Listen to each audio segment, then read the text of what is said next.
Hello everyone, আমি Mustaq, metal science and engineering, university of Rajshahi. আজকে আমরা শিখব রেজিস্ট্যান্স আর রিঅ্যাকট্যান্সের কিছু বেসিক প্রিন্সিপালগুলো এবং এটা কীভাবে কাজ করে এবং এর পার্থক্যটা কী সেই জিনিসটা আমরা জানব। রেজিস্ট্যান্স এবং রিঅ্যাকট্যান্স উভয়ই কিন্তু এক ধরনের বাধা প্রদান করে। রেজিস্ট্যান্স হচ্ছে এসি এবং ডিসি দুই সার্কিটের ক্ষেত্রে বাধা প্রদান করতে পারে, আর রিঅ্যাকট্যান্স শুধুমাত্র এসি সার্কিটের ক্ষেত্রে বাধা প্রদান করে, এখানে ডিসি সার্কিটের ক্ষেত্রে বাধা প্রদান করে না। এখন কোনটাতে বাধা প্রদান করবে এবং কোনটাতে করবে না এই জিনিসটা আসলে ফ্রিকোয়েন্সির উপর ডিপেন্ড করছে। রেজিস্ট্যান্সের ক্ষেত্রে আমরা ফর্মুলাটা জানি আর সমান ভি বাই আই।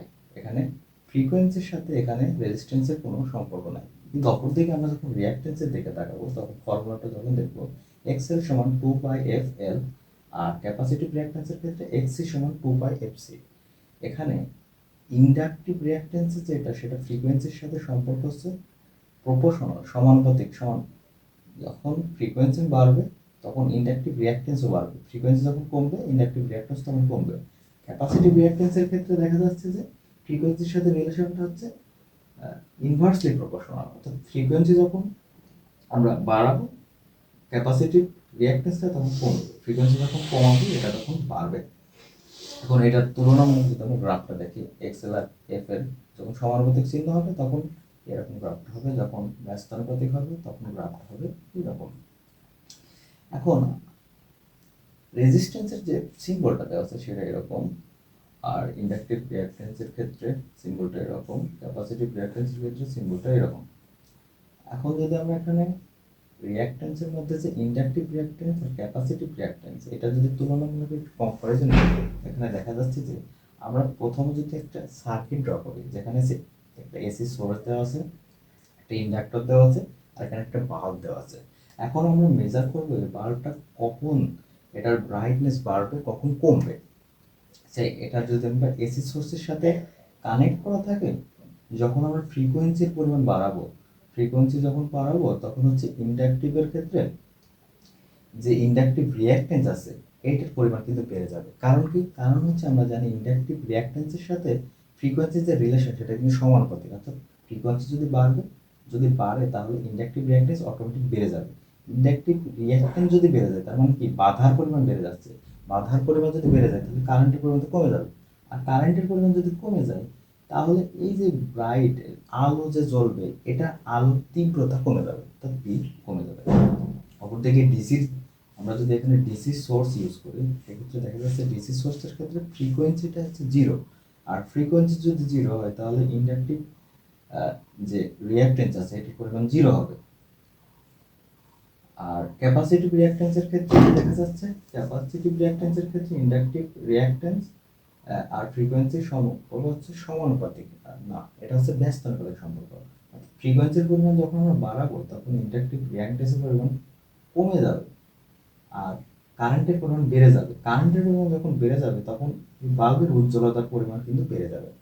অপরদিকে সেম জিনিস যখন আমরা ফ্রিকোয়েন্সি কমাবো তখন হচ্ছে ক্যাপাসিটিভ রিঅ্যাকট্যান্স যেটা সেটা বেড়ে যাবে এবং কারেন্টের কমে যাবে, এবং সিমিলারলি এখানে আলোর যে তীব্রতা সেটা কমে যাবে। অপরদিকে ডিসির ক্ষেত্রে ফ্রিকোয়েন্সিটা জিরো।